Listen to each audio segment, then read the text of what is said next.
Good evening, ladies and gentlemen. My name is Paul Harrison, and I am one of the directors of the Robert H. N. Hove Family Foundation Center for Buddhist Studies at Stanford. On behalf of our center, and also the Office of Religious Life and the Buddhist community at Stanford, it is my pleasure to welcome you here this evening and to introduce our distinguished speaker, the 12th Tai Situ Pa. Before I do so, let me outline the plan for the evening. Our honored guest will deliver a talk on the subject of truth in a multi-religious world.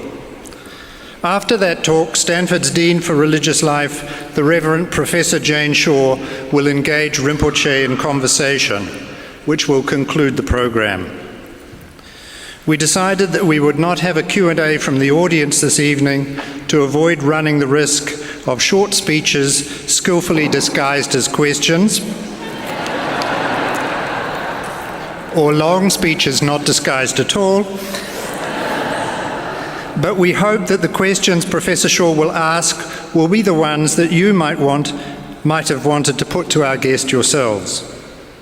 At this point, may I ask you to ensure that your cell phones are silenced and also to refrain from taking photographs during the event, which is being recorded. And now to introduce our speaker. His Holiness the 12th Chamgon Khenting Tai Situ Pa belongs to one of the most important lineages in the Karma Kagyu school of Tibetan Buddhism, whose supreme head is the Karmapa. This lineage began in the 15th century with the first Tai Situ Pa, Chökyi Gyaltsen, and has since that time played a key role in the history of the Karma Kagyu school, with the Tai Situ Pas being closely associated with the Karmapas as teachers and as students. Our distinguished visitor, Pema Tönye Nyingye Wangpo, was born in 1954 in a farming family in western Sichuan province in the People's Republic of China, in what was formerly the Kham region of Tibet, a region renowned both for the creativity of its spiritual teachers and for the martial valor of its menfolk. At the age of 18 months, he was identified and enthroned as the 12th Tai Situ Pa by the 16th Gyalwang Karmapa Rangjung Rigpe Dorje. Leaving Tibet at the age of 6 for Bhutan, he soon moved on to Rumtek Monastery in Sikkim, where he began his training under the direct supervision of the Karmapa, who had himself been educated by the previous incarnation in the Tai Situ Pa line. He also received instruction from many other teachers, and we are delighted to have one of them here with us tonight, His Holiness's personal tutor, the Venerable Gegen Lama Lödre. In this case, Venerable is more than a mere title, since Lama Lödre is now 95 years old. Genla, we welcome you here tonight.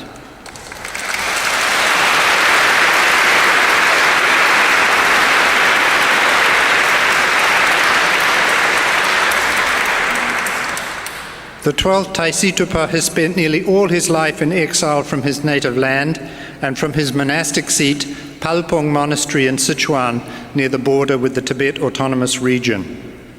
In 1975, at the age of 22, he founded Palpong Sherabling Monastery in Himachal Pradesh, India, which has become his seat in exile. From this base, he works as a teacher, guiding his followers in Tibet and all around the world. He has traveled extensively, and his teachings have been published in many languages, with at least 9 books in English. As well as his work as a teacher, the 12th Tai Situ Pa is also active as a scholar, poet, calligrapher, painter, photographer, and a geomancer, that is to say, a practitioner of feng shui. Rinpoche has also had a keen interest in the martial arts, especially in his younger years, and I can personally testify to this, having been invited to squeeze his arm. He still has the muscles to prove it. He was also active in assisting in the training of the 17th Karmapa, Ugyen Trinle Dorje, in whose identification he played a leading role, testimony once again to the close relationship over the centuries between the Karmapas and the Tai Situ Pas. That relationship extends to our university. In March last year, we received a visit from the Karmapa. Tonight, we are honoured to host the Tai Situ Pa. Please join me in offering a warm welcome to His Holiness, the 12th Tai Situ Pa, to Stanford.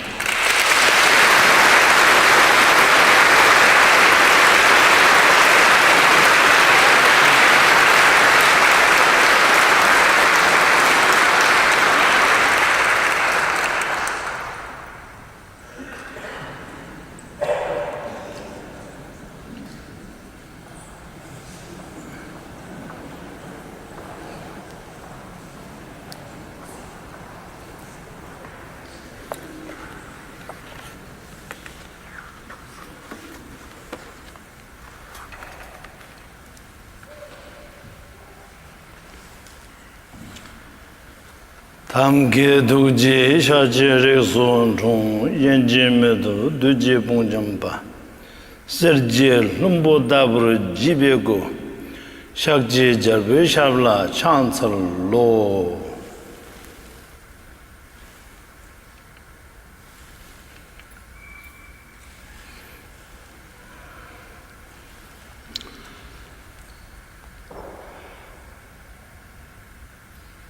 Sir and Reverend and all the venerables, ladies and gentlemen, brothers and sisters in the Holy Dharma. It is a wonderful feeling when a person who's supposed to be a spiritual person, myself, in such a spiritual surrounding and wonderful and beautiful holy shrine. I wanted to express my heartfelt gratitude for the Church and the faculties of the Stanford University who are involved in this function, where I am requested or asked to talk on the truth in a multi-religious world. Thank you very much.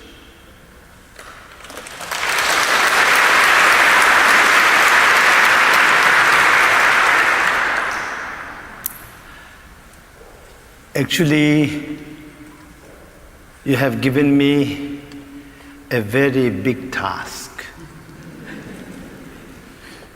Truth in a multi-religious world.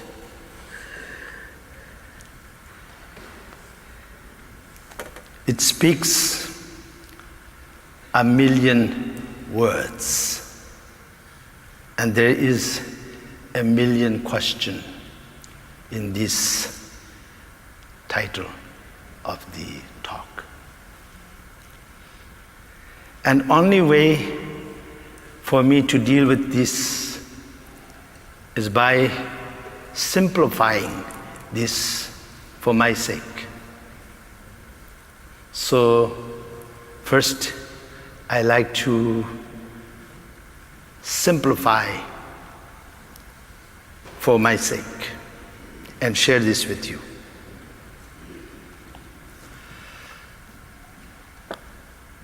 Religions are manifested from human beings. And it is for the benefit of humanity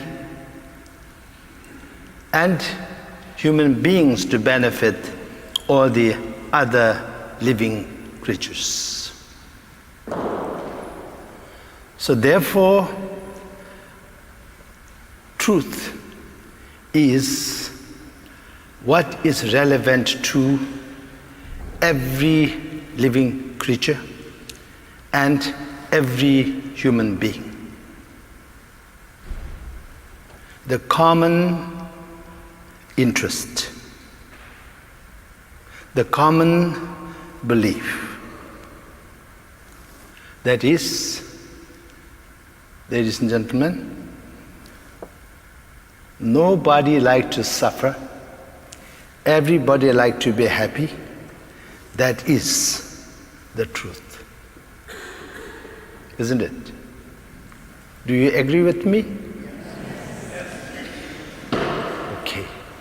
So, that is the simplified version of what is the truth in the multi-religious world.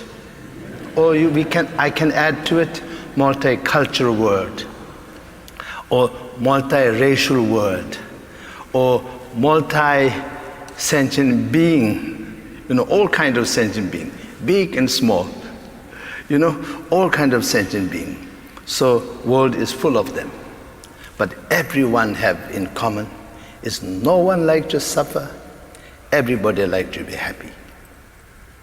So for me, that is the truth. Now, having said that, now I can elaborate a little bit because I feel safe. Yes. I managed to simplify it for my sake. Now, for your sake, I will explain a little bit more. So, definition of truth. It is what is relatively true and what is ultimately true. So when we relate these to all the religion, every religion believes in certain kind of principle, certain kind of rituals, certain kind of practices. At times, they seems to be quite diverse from one another, or even in one religion, there is some kind of diversity. But then, when it comes to the ultimate, then everyone is united. Because when you think about what I want from Buddha, what I want from God, you want so many things. Some people want better health. Some people want better home. Some people want their children to do well in their education. Some people want their business to go well. Some people want their job to go well. Some people want peace of mind. So there is enormous amount of wish that their faith can provide them. But then, ultimately, everybody's faith towards their supreme. For Buddhists, it is the Buddha. For other religions, I can't really speak on their behalf, but since I am involved in many interfaith symposiums and conferences and discussions, the God will somehow define the belief of all the religion. So the ultimate definition of God or ultimate definition of Buddha. It really have to boil down to one thing. That is something that is greater than what you are right now. You know, Buddha is greater than me, greater than you, each and every one of you right now. I can speak quite authoritatively when it comes to Buddhism, because I'm a Buddhist. But then I have faith and respect for every religion. I'm not saying this trying to be diplomatic. You know, I'm not a very diplomatic person, actually. I'm also a pragmatic person. I hope you're not disappointed. Yes. So this way, I'm not saying this to please anybody, but in my heart, I really believe. Because when a human being becomes pure, what he or she perceives from the ultimate source, that has to be pure and good. Eye of the pureness cannot see anything other than pureness. Even in the impurity, you see pureness as the essence of that impurity. In Buddhism, Buddha said, there's no ultimate evilness. There's no ultimate badness. Ultimately, everything is perfect, everyone is perfect. Relatively, some of us at times more perfect, some of us at times less perfect. But ultimately, everyone is perfect, everything is perfect. Good is ultimate, bad is not ultimate. Good is ultimate, evil is not ultimate. So there is no war between good and evil, you know. So it is the good that transforms evil into good. So that is the ultimate. Now, let me give you one simple example. When you get angry or jealous,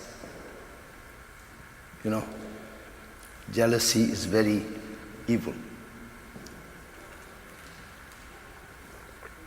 You are not jealous when somebody is suffering, but you're jealous when somebody is happy. Don't you think that's bad? That's real bad. That's appalling. But it is true. You don't get jealous when somebody is in trouble. Oh, I don't get the trouble. He got it, she got it. You will never say that. So example with the jealousy, which is a very, very evil thing. More evil than anger in my mind. Anger is not good, but somehow anger is not as evil as jealousy. You know, angry, other people can see you are angry and they can protect themselves from you. angry, you are not efficient, because anger makes you like this. Even you wanted to hit somebody, since Sir talked about martial art. So if you are angry and like this, if you wanted to hit somebody, it wouldn't work most of the time, because you have no power, you have no accuracy, and you have no intelligence. Anger takes over you. So, but jealousy, it's very bad. Because when somebody is jealous, you will not notice. And can get you without defense. And also, that person will be watching you suffer from a distance, safe distance. Yes. And it is very, very, very, very bad. And I think many of the sufferings in this world happening right now or happened in the past, most evil sufferings are coming from jealousy in a form of so many different things. Well planned, way to make others suffer. Comes from jealousy, not from anger. So let's look at jealousy.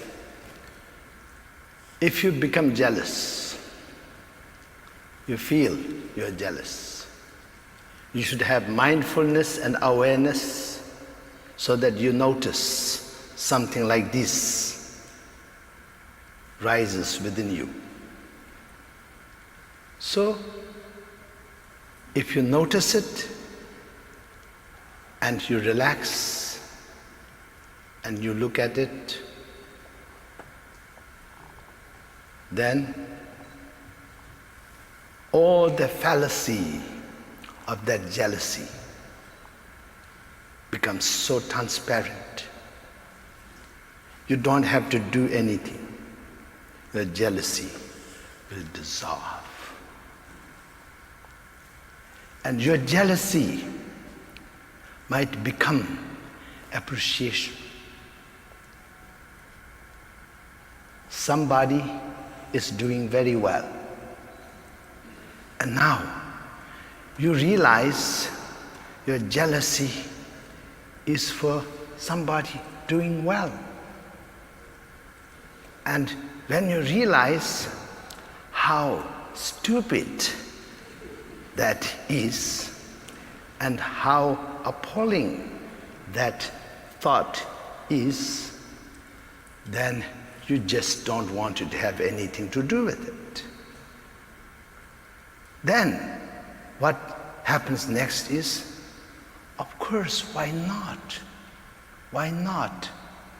I wanted to be happy, so does everyone. So that person got some little happiness, some little success, some little glory. So I'm happy for him, I'm happy for her, I'm happy for them. That should be the next thing.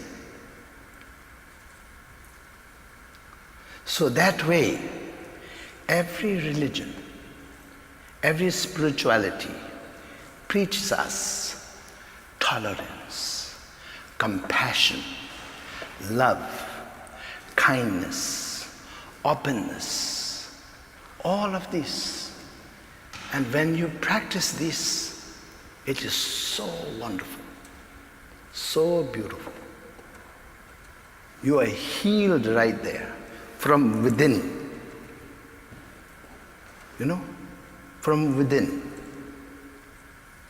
You could be suffering a lot But once you realize, it is not only me who don't want you to suffer, but all living creatures, they don't want to suffer.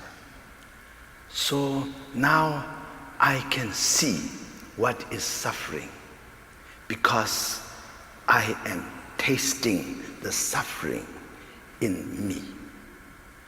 And so this way, then you have so much sympathy and respect for all living creatures, for their struggle.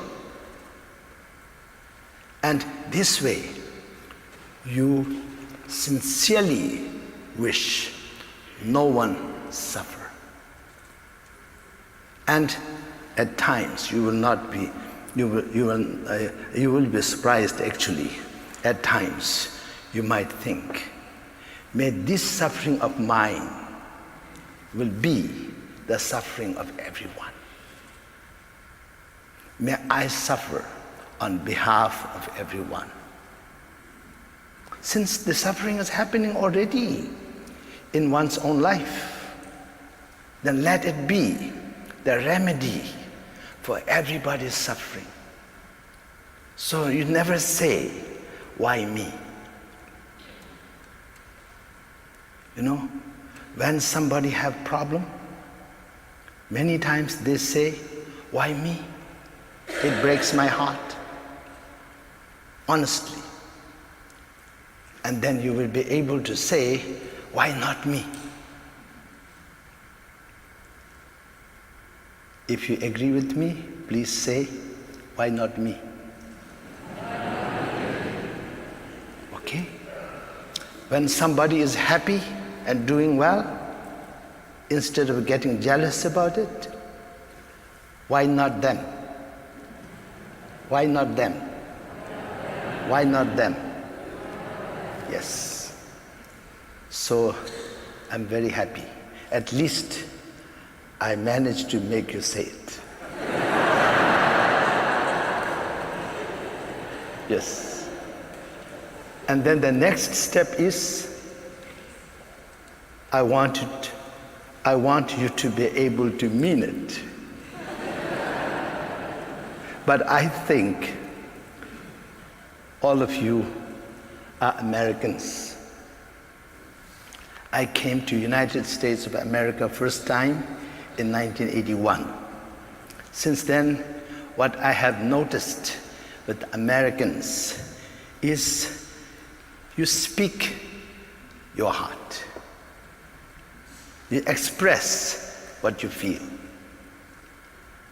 I can't speak on behalf of everyone, but at least those I knew quite closely, they are like that. Of course, it doesn't mean that there isn't people like that in other parts of the world. It doesn't mean that. But all the people that I knew are like that. When they're happy, they express happiness. When they're not happy, they express unhappiness or keep quiet. And they will do something for somebody if they want to.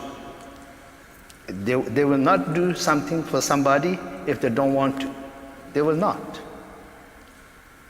You know? So when I say something like this, when somebody does something good for me, I say, thank you very much. I have really given you lots of trouble. You know, some of my friends tell me, I wouldn't do this for you if I don't want to. Don't thank me. Well, that's America talking. So this way, when you say it and repeat it after me, I know that most of you mean it. Otherwise you wouldn't say it because I say so. Who am I? You know? You will say, who do you think you are to tell me what to say? Yes, I like that. I like that. Who am I? Who am I? So, I say this sincerely, and you repeated it. I said it sincerely, you repeated it. So, I think a great accomplishment between all of us. Yes. From now on, of course, it doesn't mean we will go and look for suffering. Of course not. I will not go and look for suffering. No way. No way. I want to add something, but I think in the Holy Shrine, I have to watch my words. So I will not add something which I normally might say in other environments. So here, I will not. In the shrine of Buddha, in the shrine of Christ, in the shrine of God, we have to watch our words. Yes, very important. That is sign of respect, sign of respect. And sanctity has to be respected.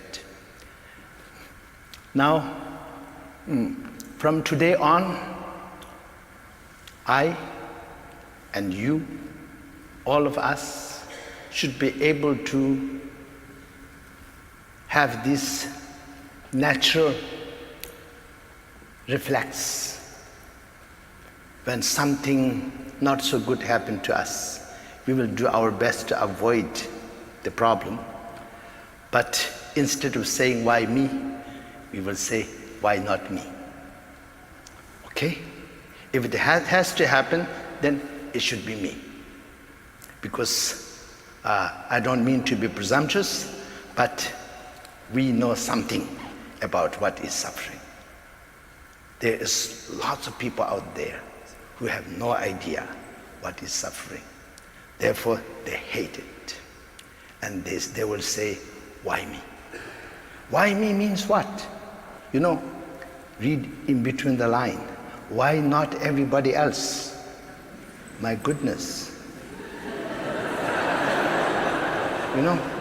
I couldn't believe I said that. But that is the logic. Yes. And so when somebody is happy, when somebody doing well, normally people who we know, the jealousy is also very strange. You have no jealousy to a stranger. If somebody is having a big celebration, a big party, you will go and enjoy and take pictures and talk about it and praise about it, But if it is somebody who you know and your own religion, part of your own religion and the part of your family or friend circle, then you will have jealousy. Don't you think that is strange? But that's how it is. That is how it is. So this way, when somebody is doing well, instead of saying, why him? Why her? Why not her? Why not him? Good for him, good for her. I rejoice. From today on, I think we should reaffirm that this is what is going to be in our head spontaneously. Yes. So many things coming to my head, but I have to look up there, and then, watch my mouth. Okay. People think I'm a little bit funny, but I don't mean to. But somehow I was born like that. What to do? Anyway, there is a boundary for that. Humors and so on. There's boundaries and limits. So I follow that. And then when we look at individuals in our century and the previous century, I am 20th century person, and most of you here are 21st century person. So in previous century and this century, the individuals who are great example for us.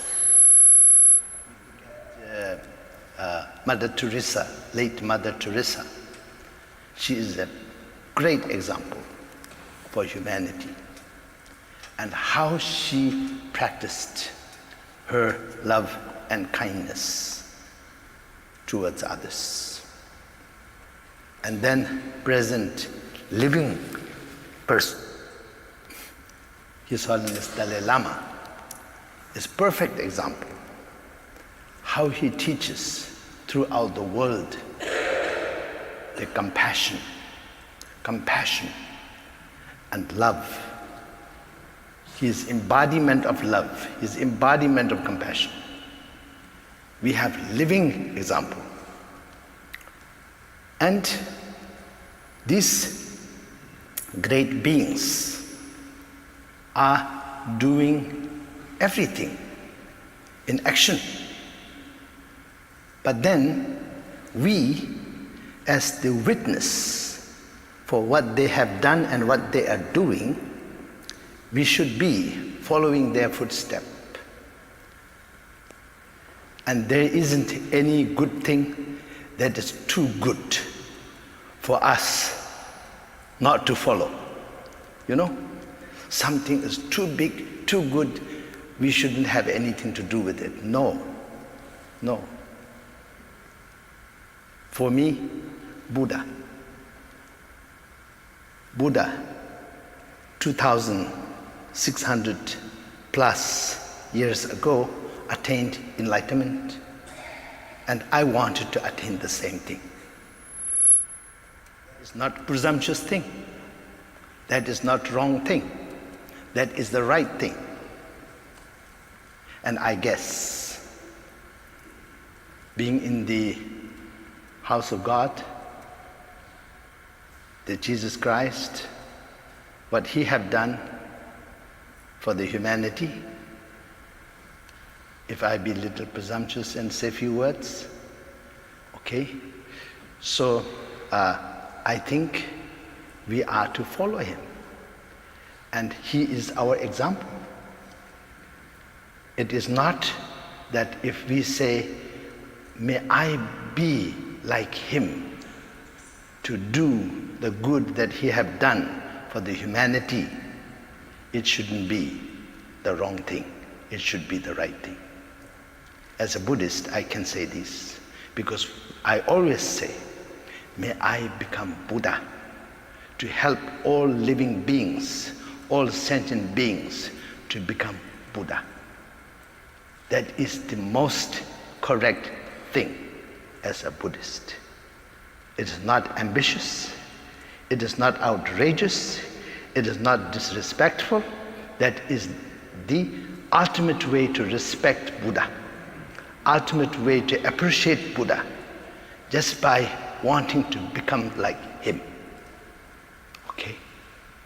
So, this. And then, excuse me.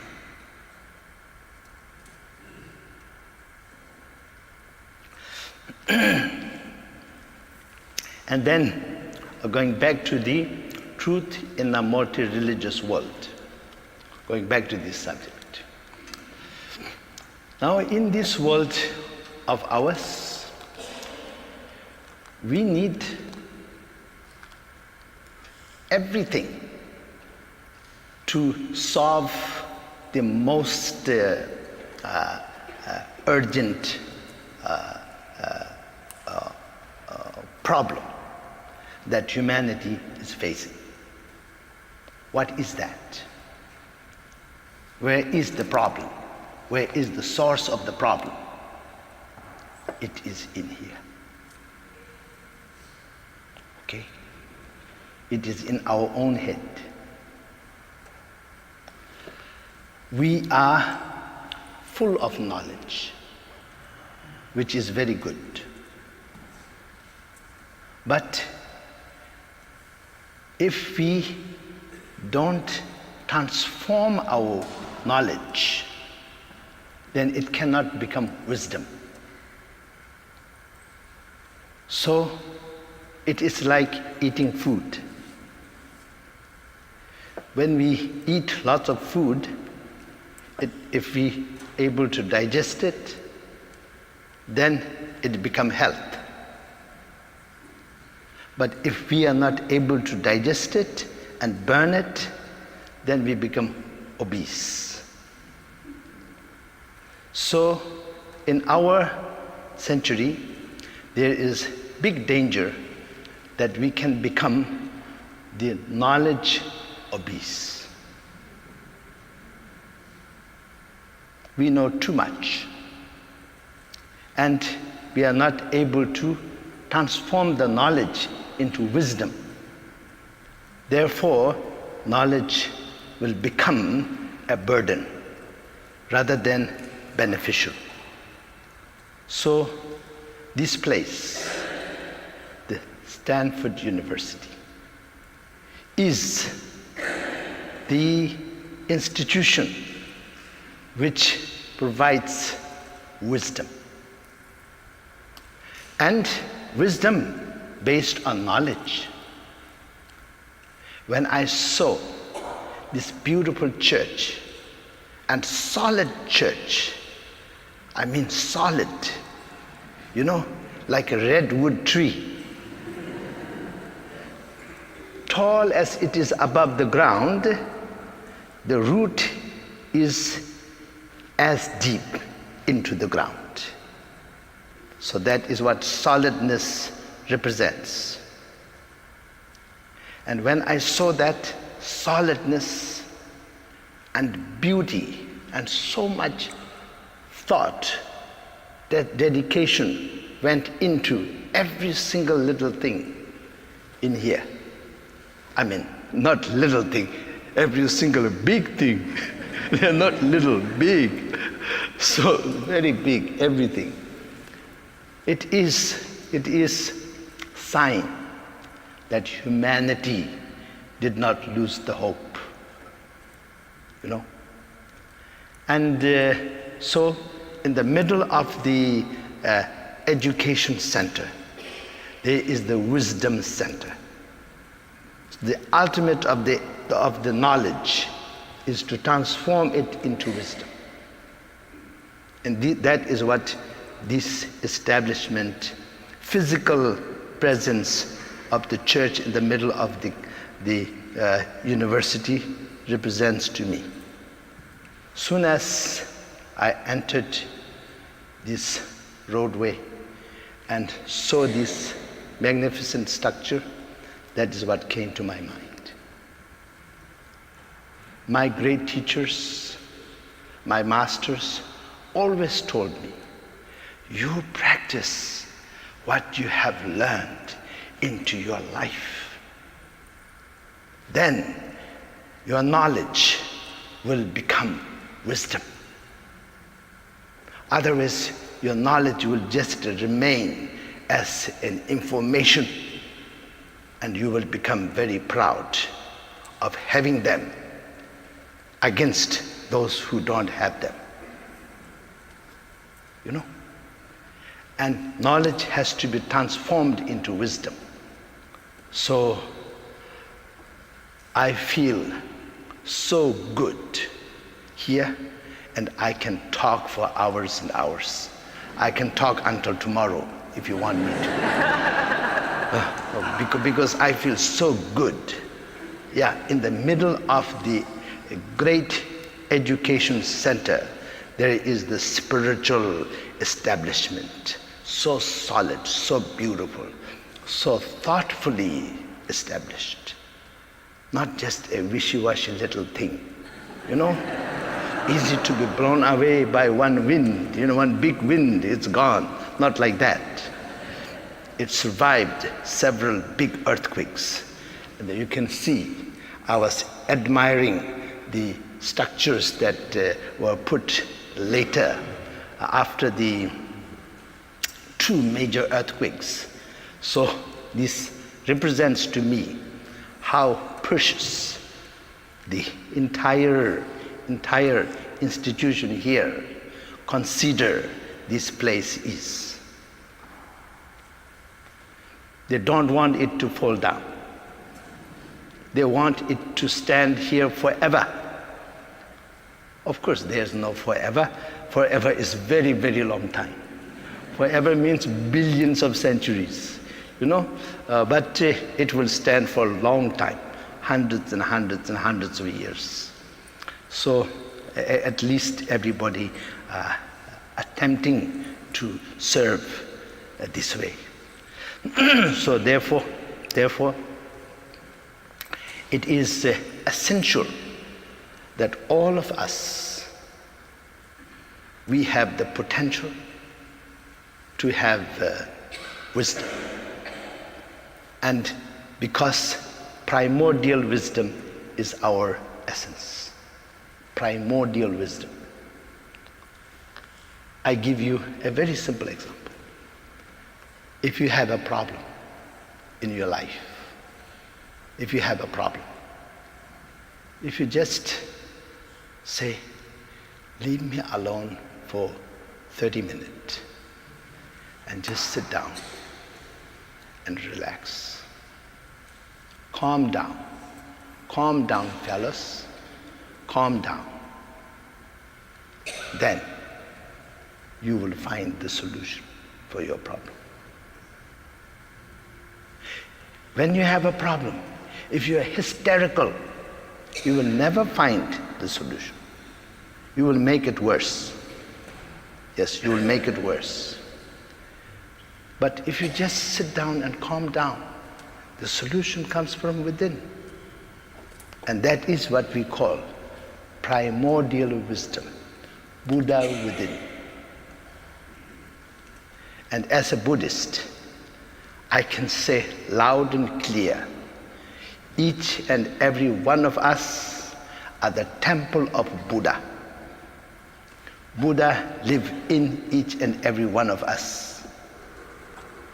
And therefore, we dare not do anything that is no good, because I am and we are the temple of Buddha. I can say that loud and clear. But then I really believe, I don't want to be very loud, but I want to be clear. I hope I'm not being too presumptuous.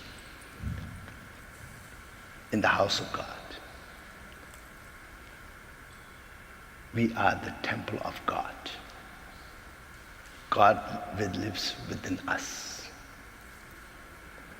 And we dare not do anything that is unbecoming and no good. We dare not, because we are the temple of God.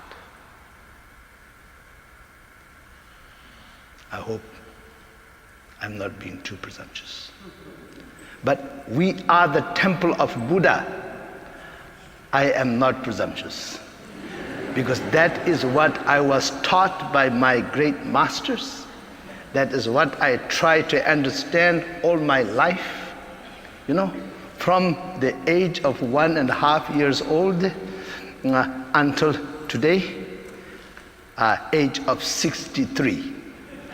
I tried my best, and I will keep on trying until the end of this life. And I pray that I will keep on trying for all my future lives to come until I become the Buddha.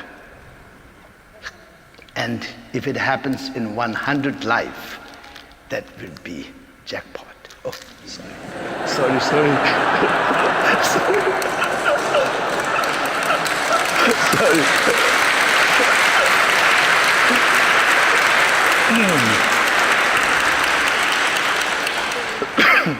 That will be bonus.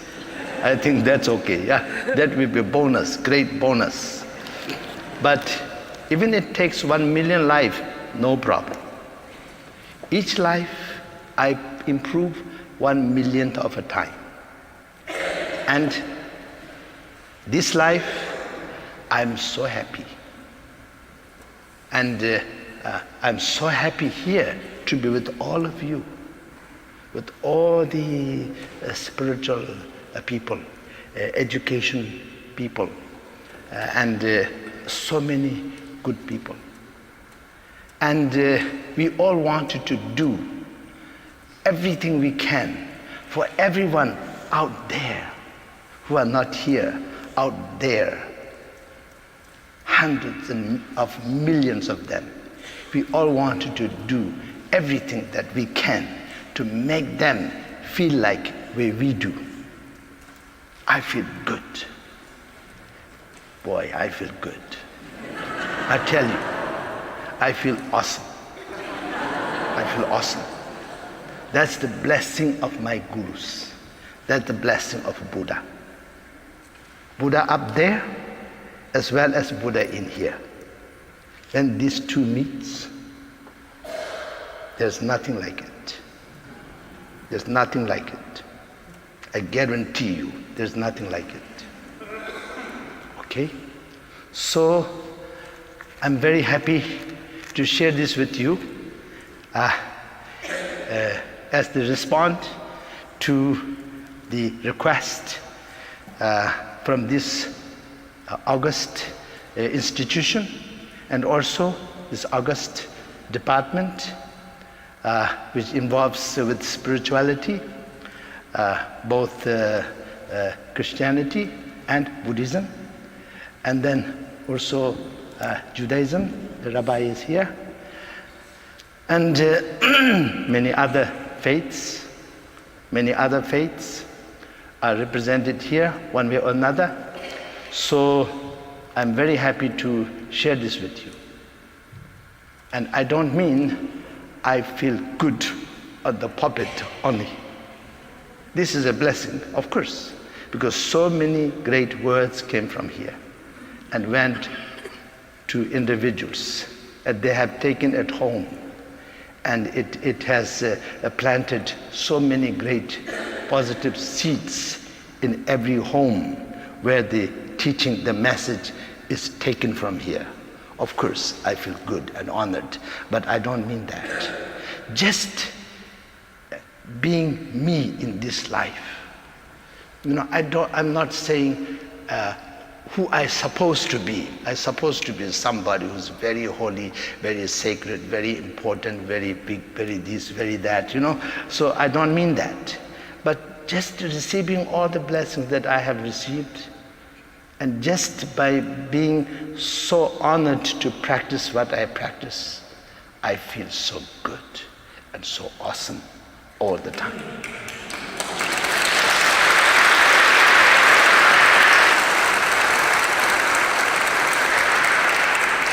So I wish you all, you all have the same, I'm quite sure. You feel awesome too? Yes, you all look awesome. Yes. And when you laugh, you sound awesome. Yes. So I pray that you will keep up with it and let this great, grand seed of wisdom grow within you forever, forever. Not just for you, for everyone. Minute that you change your mind and you want it to grow for yourself, then it will start growing, I tell you. I tell you, I warn you. Yeah. So it has to be, everything that is good, it has to be for everyone. For everyone. Don't be selfish, okay? Don't be selfish. Yeah. Because being selfish is the source of all the evil. Being selfish is the source of all the suffering. So even good things will turn bad. So don't be selfish. Take care of yourself, of course. Eat well, sleep well, you know. Do everything that you like, but with mindfulness, with awareness, with principle, with discipline and with honor. And if you can feel honored to do what you are doing, then it is good. It has to be good. You will not feel honored if it is not good. So, all the best. Thank you very much for being here, and thank you very much for receiving whatever you have received. This is not from me. I am just the wire, the bulb, but electricity, the light is coming from its source. So everything that you got here is the blessing of the lineage, of the enlightenment of Prince Siddhartha, Gautama Buddha. Thank you.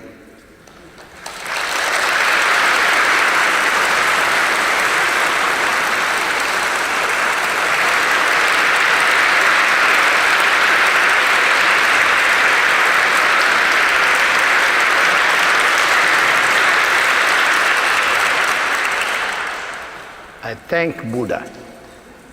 Thank Buddha.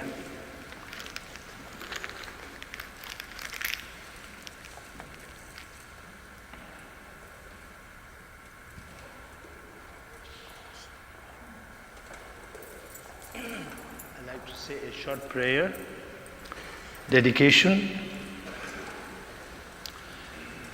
Jinna dewa tsosung ho pende namka chabarashok dungna dunghar dagi kur kowa dunghar je jamso tongbar sho. So what I have said is, if I'm happy, I dedicate it for all sentient beings. Ocean of sentient beings. If I am suffering, I suffer on behalf of all sentient beings. May they all be free from suffering. I mean it.